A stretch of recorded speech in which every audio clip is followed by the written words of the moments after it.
大家好，我係 Raymond。今代嘅 Samsung Galaxy Tab S11系列就有兩個尺寸嘅，係11寸同埋14.6寸啦。咁兩部機嘅初步上手體驗咧，喺我哋嘅發佈會上手評測上面，歡迎睇完呢條片之後係可以翻去重溫嘅。但係今次我哋就會再更加聚焦睇翻，我哋今日係會整合咗有5個必用嘅操作小貼士嘅，完整嘅效能發揮同埋散熱，仲有電池續航力嘅測試。Galaxy AI 嘅功能喺呢個大尺寸嘅環境上面嘅執行操作係點樣嘅？咁我哋完整睇一次啦。首先係呢個今次新設計嘅鍵盤，咁佢有個90度嘅凹位，咁其實就呼應翻個平板放落去嘅時間啦，會觸發到一個可以活動嘅撥片。佢係有磁力吸附同埋有金屬接觸點嘅，咁對應翻機背呢3個嘅金屬接觸點，佢就係同一時間有磁力吸附。同時間有平板同鍵盤嘅連線，亦都係直接俾咗鍵盤同埋平板一個角度，佢哋自己嘅承托，就唔再需要喺機背有額外嘅一個支撐嘅支架。咁所以佔用台面嘅空間，或者直接 laptop 坐喺度去應用嘅時間，佢所需要嘅空間咧就會係比較少。而今次嘅 S Pen 亦都係有一個 redesign 嘅，咁佢用翻一個多邊形平面切割嘅設計，佢揸上手嘅時間比較多平面接觸面會比較大，佢係6邊形嘅設計，會比較接近翻一支真正嘅鉛筆。而喺 Samsung logo 灰色呢一個平面係有內建嘅磁力吸附，而今次係應對咗機身嘅右上角側邊呢個位置嘅。咁亦都係配合今次新嘅設計，喺保護殼後面就唔再需要預留一個空位去收納呢一支嘅 S Pen。咁成個機背就可以做到再薄同埋平整簡潔一啲嘅。Anyway， 我哋翻到機身嘅本體，咁今次係應用14.6寸嘅 Dynamic AMOLED 2X 螢幕，佢嘅解像度係上到 3K 啦，而佢嘅最高光亮度提升到1600 nits， 有支援到 HDR 嘅內容播放。咁呢個規格上面咧，我哋就唔再重複啦，因為上次上手嘅時候都有提及嘅。咁反而拎到翻嚟喺我哋日常真係會操作嘅環境之下，佢嘅表面防反光塗層嘅表現實際效果係點樣呢？咁佢呢隻嘅防反光塗層就唔係一個磨砂嘅表面，佢保留咗熒幕嘅光面啦、亮面嘅效果，會保留到比較好深潛純正嘅黑色同埋顏色嘅對比度、銳利度。咁而佢係有一個都有效嘅防反光塗層嘅，佢喺對比冇防反光塗層嘅 Mon 面，反光嘅光亮度係明顯會暗咗嘅。咁佢對於內容嘅顯示嘅干擾或者阻礙就會係好大嘅降少咗嘅。而喺 YouTube 上面，我哋可以播放到 HDR 嘅內容格式。Netflix 我哋亦都係循例睇一次嘅，大尺寸16:10嘅螢幕，咁佢相對都係適合睇片嘅一個比例。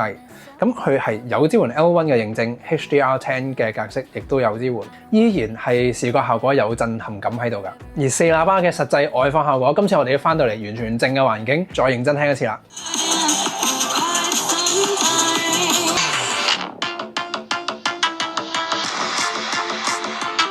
佢依然係我去到目前為止聽過啦，特別喺呢個極薄嘅機身上面，聲量、立體感啦、低音深潛力同埋高音3頻嘅平衡上面驚豔嘅，再加上頭先我哋講到呢個大尺寸視覺效果，仍然係震撼嘅大尺寸 AMOLED 螢幕。咁呢個都會係 Samsung 嘅平板電腦喺我哋一陣間會講喺軟件上面有嘅優勢之外，喺硬件上面有嘅一啲實力。其餘嘅硬件配置，今次完整嘅機身尺寸同埋厚度係去到 5.1mm 嘅薄，而機身重量係694 gram， 有支援到 5G 嘅 SIM 卡，亦都有 WiFi 版，亦都有支援 IP68 防塵防水。屏下指紋掃描器亦都有嘅，咁係一個光學嘅 sensor。放喺機身平放嘅時間或者橫放嘅時間就喺右中間呢個位置。電池容量上面喺大尺寸機身係去到11600 mAh 嘅電池，同埋佢嘅散熱咧都係值得我哋一陣間去認真測試嘅實際嘅效能發揮啦。咁但係反而喺大尺寸嘅平板上面，我自己或者係你哋亦都係一樣嘅，會係比起手機甚至乎係更加着重關注佢嘅軟件功能。而家呢個係原生嘅操作界面，咁係用一個觸控為主嘅平板電腦啦嘅一個體驗嘅。而喺熒幕嘅底邊 Home Bar 以外嘅位置向上拉會有 Task Bar 嘅，咁喺呢度就可以 set 4隻常駐嘅常用應用程式，而喺側邊就有3隻啱啱用過嘅最近應用程式。呢度可以開所有嘅應用程式，而喺呢度長撳任何一隻嘅應用程式都可以喺左同埋右邊就有一個直向嘅左右嘅螢幕分屏，而喺上同下就係一個橫向嘅多重視窗，放喺中間就係一個浮動視窗 Pop-up View。咁喺 Tab S11 Ultra 上面最多係有3隻嘅多重視窗，上面可以再額外擺多5隻嘅浮動視窗，咁 total 係同一時間運行到8個嘅應用程式。而呢所有嘅浮動視窗，我哋係可以校呢個縮度最細，然之後變成一個浮標，就收喺螢幕呢個位置嘅。撳開嘅時間，佢係會再有一個表列嘅形式，我哋可以選擇開翻邊一隻嘅應用程式，而每隻應用程式我哋係可以再去自由調整佢嘅畫面比例同埋佢嘅大細，咁就一個接近一個真正嘅電腦啦，手提電腦上面嘅操作界面嘅真多功嘅模式㗎。而喺呢個平板模式之下嘅界面，其實我哋亦都係可以去設定熒幕入面嘅導向鍵列嘅設定，將佢切換到導向鍵嘅操作。喺呢度有3個導向鍵，同時間有長駐嘅 taskbar。咁呢個操作我自己認為其實係比較適合去用翻一個鍵盤，再配合一隻無線滑鼠嘅時間去操作。咁呢個會視乎你自己嘅操作習慣同埋喜好嘅。反而跟住落嚟，我哋整合咗有5個嘅操作小貼士，視乎你喺睇完之後會唔會認為其實佢喺功能或者係操作嘅體驗性能上面已經係變成咗一部電腦嘅。咁首先而家呢個嘅功能，我哋可以直接喺平板上面用翻我哋嘅觸控螢幕，喺 TabPad 11 Ultra 上面可以用一個觸控嘅形式，我哋係直接控制緊而家我哋嘅 S25 Ultra。類似嘅操作你未必係唯一第一次見過啦，但係反而我哋而家喺 TabPad 11 Ultra 上面去翻我哋嘅 File Manager， 我哋喺 S25 Ultra 呢一邊，我哋係開翻 Gallery 嘅相簿 highlight 入面嘅幾張相啦，直接可以長撳，再係拉出去呢一個視窗嘅外面，再放去而家 TabPad 11 Ultra 嘅內存容量空間裡面嘅，係可以完整大細咁睇到呢一張相本身嘅。好啦，除咗相同埋片之外，一啲文件檔案，可能 WhatsApp 收翻嚟嘅 PDF 檔案咧，我哋係可以直接，亦都一樣嘅方式喺呢度 highlight， 然之後長撳，再拉過去我哋而家平板電腦嘅 storage 裡面。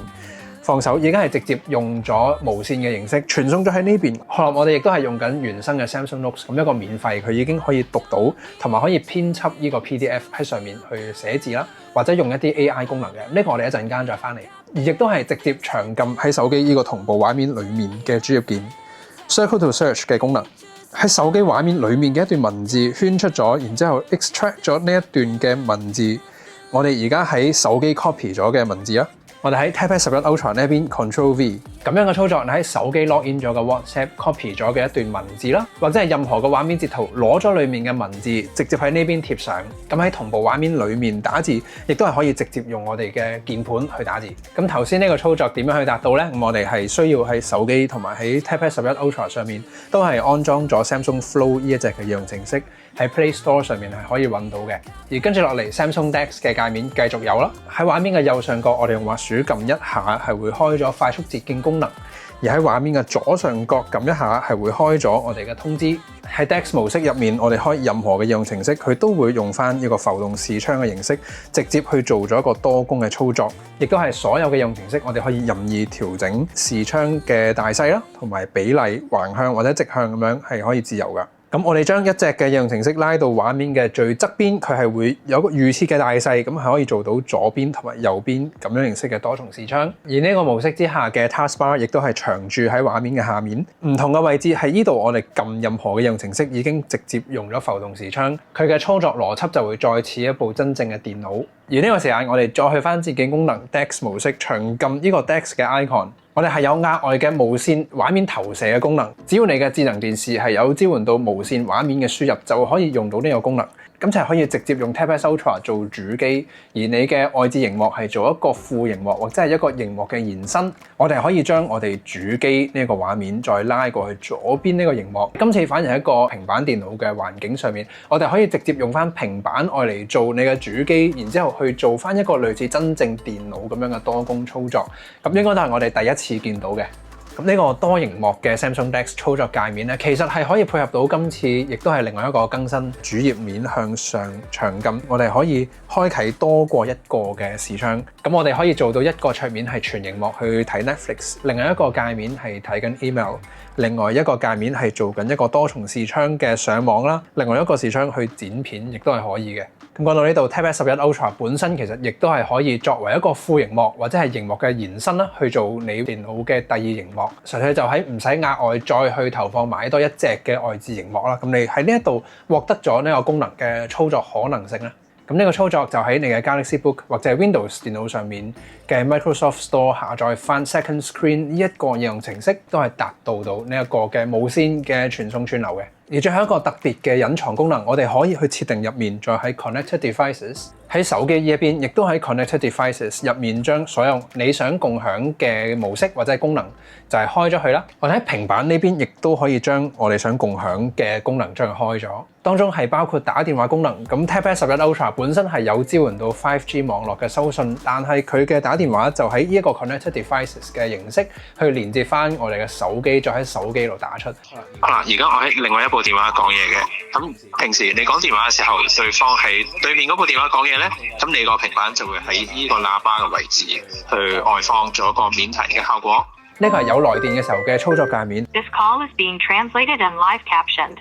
而喺平板呢邊選擇咗接聽嘅時候，佢直接就將對方嘅話音會喺平板呢一邊用喇叭去播放翻出嚟。好啦，至於其餘嘅應用程式，我哋喺手機上面上網嘅時間，喺平板呢邊最近應用程式嘅界面喺呢度有一個浮動視窗嘅形式，咁我哋可以直接將我哋手機上緊個網喺呢一邊更加大嘅畫面去呈現啦。好嘅，相機亦都係有支援到共享嘅功能，有支援到 WhatsApp、Google Meet 或者係 Zoom 都有。而家咧，我哋係直接用緊 S20 Ultra 呢個自拍鏡頭嘅位置。咁而家呢個係我哋一個 Zoom meeting 嘅時候，咁好處可能係你可以調校佢嘅角度啦，同埋你可以橫向、直向控制佢嘅 orientation。咁但係啊 TabS 11 Ultra 內建嗰個相機同埋收音咪效果已經好出色㗎啦，咁所以呢個必要性咧，咁純粹可能係多咗一個操作可能性啦。好啦，咁而家就大概一隻手嘅距離嘅時候，用翻 TabS 11 Ultra 內建嘅相機、自拍鏡頭同埋佢內建嘅收音咪去收音嘅。咁你去做一啲視像會議啦，或者 video conference 嘅時候嘅效果咧，就會同而家可以參考一下啦。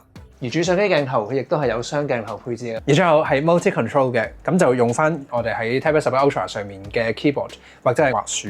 咁呢度我哋見到一個浮標，去到邊嘅時間，佢直接就自動過咗我哋呢邊嘅。我哋可以用滑鼠控制埋我哋嘅手機，之後用翻平板嘅鍵盤同滑鼠去輸入。佢係一個低延時，即刻見到我哋打緊嘅文字啦，亦都可以低延時用翻我哋嘅滑鼠，都係流暢靈敏嘅。亦都可以直接長撳我哋揀咗個相同埋片，然之後拉過嚟呢一邊，開翻我哋嘅檔案管理員，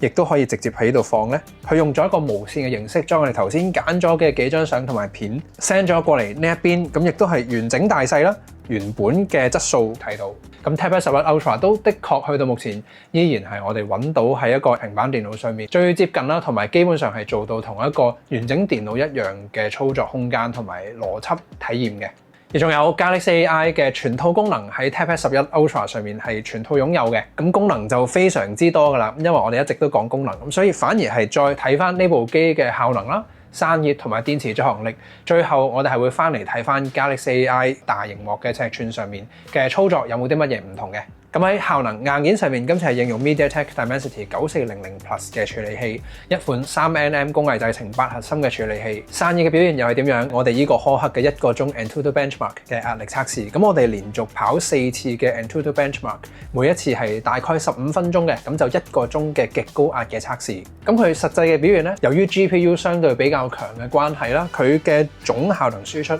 係同 S8 Elite 持平，甚至係超過咗嘅。而喺 5.1mm 薄嘅機身上面，散熱效果我自己一開頭係比較擔心嘅。而實際測試出嚟嘅效果咧，我哋喺呢1個鐘嘅測試開頭嘅時間，電池溫度係27.8，去到完成咗呢1個鐘嘅測試之後，反而最後一次嘅測試係4次入面最高分數啊！咁同埋佢嘅溫度維持咗喺29.2度。咁因為呢部機嘅表現係比較特殊啊，所以今次嘅表列係用咗最後一次嘅表現對比翻第一次嘅表現做參照，咁係一個超過100% 嘅表現嘅。咁可以理解就係呢個機身係薄嘅，而但係 3nm 嘅工藝已經去到成熟嘅階段，處理器嘅發熱量本身係比較少，再加上 Samsung 喺佢嘅 AI 嘅優化同埋喺機身嘅散熱設計上面都係可以睇得出做咗一啲嘅功夫，咁所以你喺長時間去打機或者你去應用剪片都係唔會遇到任何嘅發熱或者降頻降溫嘅。而電池續航力方面，今次就11600mAh 嘅電池，而我哋實際嘅測試出嚟效果又係點樣呢？咁都係用翻同一嘅1半光亮度播1個鐘嘅 YouTube， 睇1個鐘嘅 Facebook， 然之後再玩1個鐘嘅 League of Legends Wild Rift。3個鐘綜合嘅應用，如果你嘅工作都係一樣，有文書工作睇片，亦都係有打機嘅話，其實一個綜合嘅應用都可以我哋按比例計算係維持到23個鐘嘅。而如果你係純打機，佢都可以維持到16個半鐘㗎。純睇片嘅話，佢係可以做到28個半鐘。咁呢個數字咧，其實我哋睇翻 Samsung 嘅官方網站係 claim 23個鐘嘅，咁所以 Samsung 佢呢個都好保守嘅估計，佢可以喺我哋嘅測試超出咗佢哋講到嘅數字。佢嘅電量已經係超出咗我哋一日有機會應用得到嘅水準啦。咁所以其實用嚟叉手機都係可以嘅。咁亦都有試過我哋嘅電話嘅 percentage 係高過平板咧，佢都可以用平板叉我哋嘅電話。而最後 Galaxy AI， 咁我哋為咗條片嘅完整性，都喺呢個大尺寸14.6寸啊呢個嘅尺度上面睇下，有冇啲界面上面特別嘅操作。咁首先會係圖片編輯有 S Pen 嘅支援，咁係可以做到一個比較好嘅 Sketch to Image 火柴人變成一個完整嘅圖像生成。Object Eraser 嘅路人或者係物件移除嘅功能，而一樣都係有 S Pen 嘅操作。咁呢幾張相咧，特別係呢一張啊，都會比較 challenging。咁佢嘅背景運算出嚟，包括係呢個散景嘅模糊化效果啦，同埋一啲物件嘅質感唔太發覺有 P 過嘅。呢個場景亦都係呢個 AI 已經係有能力可以將呢個人遮住咗嘅位置，佢係推斷到一個比較合理嘅背景 ，render 出嚟嘅 texture 亦都係像真可信度高嘅。喺比較多人嘅旅遊景點影相，再去後期修圖嘅時候，咁呢個功能而家已經係相當之成熟啦。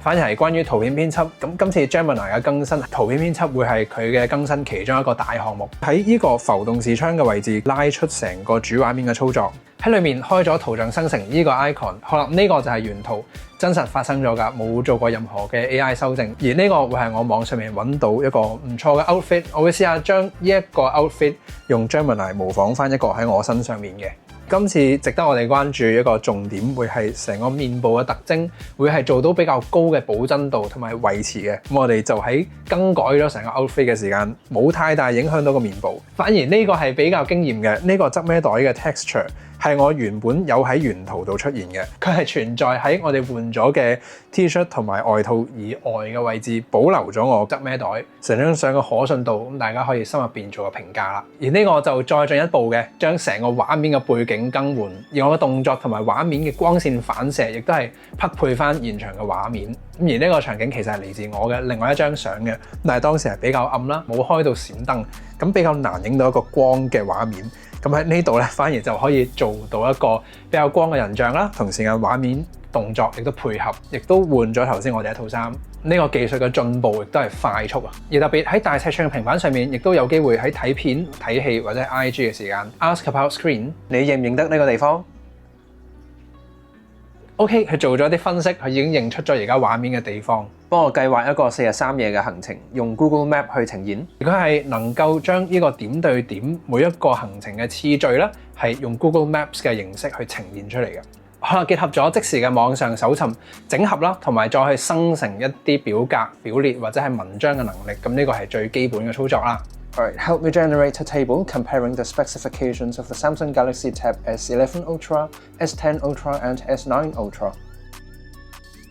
You've requested a comparison of the Samsung Galaxy Tab S11 Ultra, S10 Ultra, and S9 Ultra. 反而係呢個我哋直接將 PDF 嘅檔案上傳去 Gemini， 幫我按照呢個文件整合香港嘅售價。咁我其實係可以直接 copy 咗呢一段嘅內容。直接 Samsung Notes 入面可以 copy and paste， 咁係貼上翻頭先呢個整合咗嘅內容，再做進階嘅編輯啦。再去翻譯其實亦都可以。咁雖然 Gemini 都係 Google Android 系統嘅一部分，咁但係特別係配合 Galaxy AI 嘅其他功能，再令到佢嘅生產力的確係有一個重大嘅提升嘅。呢個亦都係免費啊 ，Samsung 原生內建嘅 Samsung Notes 嘅應用程式都係有支援到 PDF 嘅讀取。而我哋可以直接將 PDF 嘅內容去做原文嘅翻譯，亦都係可以再做整合摘要。咁 Samsung Notes 反而就補完翻一啲頭先 Gemini 未有嘅功能，編輯咗個 PDF， 可以直接喺呢度匯出翻一個 PDF 嘅檔案，再去用 WhatsApp 啦或者其他嘅媒介去發放翻俾對方嘅。而喺原生嘅鍵盤裡面嘅 Writing Assist 嘅 AI 功能，亦都可以做到即時嘅翻譯。翻譯好咗之後再 Enter， 佢會直接出咗你翻譯好咗嘅一個內容文字。Composer 嘅 Galaxy AI 功能都係可以比較少嘅步驟，方便嘅前設之下就做到4個唔同嘅應用情況，例如生成一個電郵啦，再有3個唔同嘅語境，我哋可以做到一啲短文章嘅生成都係 OK。好啦，內建嘅 Voice Recorder 錄音可以將錄音變成文字，亦都係有廣東話嘅支援。而喺呢度都係直接可以 access 到手機嘅電話錄音，而將我哋嘅電話錄音翻譯咗變成一個文字版本，再做整合摘要，亦都可以喺呢一度達到。同埋 Audio Eraser 嘅功能，咁先前我哋喺 Samsung 嘅手機咧，佢哋喺拍片嘅時間可以後製嘅時候，將嗰條片嘅背景去進行消噪，但係反而喺平板呢度嘅用途，我哋亦都係可以再將我哋嘅錄音或者係電話錄音咧，就喺呢一度再做錄音嘅背景消噪嘅，咁成件事就再 make sense 啦。而關於語音嘅翻譯 Interpreter 嘅即時翻譯傳譯嘅功能，亦都係由上角拉落嚟嘅捷徑功能 Interpreter 呢度有嘅。我哋可以選擇兩邊嘅視窗都係用同一個嘅 orientation， 或者喺呢個模式之下就將對方嘅語言咧係向住對方嘅方向去呈現，咁我哋呢邊語言就向住我哋嘅。咁呢個功能亦都可以離線嘅，預先下載語言包，咁你用嘅時間就唔一定要連網去操作。而 Drawing Assist 用 AI Select 亦都係另外一個功能啦。咁亦都我哋可以圈出我哋想要一陣間用嚟做參照嘅嗰個畫面。OK， 呢個然之後 Drawing Assist， 今次我哋係有多咗幾個嘅畫風，咁我哋可以再用翻呢一張原圖，再去模仿翻我哋嘅原圖去生成唔同嘅風格嘅畫面嘅。而最後喺大尺寸螢幕喺上網嘅時間，再一啲進階嘅 AI 功能。咁呢度 Galaxy AI 一樣係做到網頁嘅即時翻譯，而將網頁內容去整合摘要，再進行一個語言嘅翻譯，亦都可以嘅。咁就可以同一時間我哋喺左邊呢度睇到原文，而呢個會係 Highlight Read Aloud 嘅功能。咁就將呢個網頁內容去翻譯咗之後，再用我哋想要目標翻譯嘅語言，再用整合摘要朗讀出嚟嘅。佢配備咗全新嘅 S10 同埋11600毫安時嘅電池，而更緊湊嘅 Tab S11 配備。好啦，總結今一代嘅 Samsung 大尺寸嘅平板電腦 Tab S11 Ultra 仍然係保持咗佢喺硬件上面一啲獨特性嘅優勢啦。佢係14.6寸 Dynamic AMOLED 2X 螢幕係會變到更加光亮嘅，同埋佢有個更加進階嘅防反光塗層。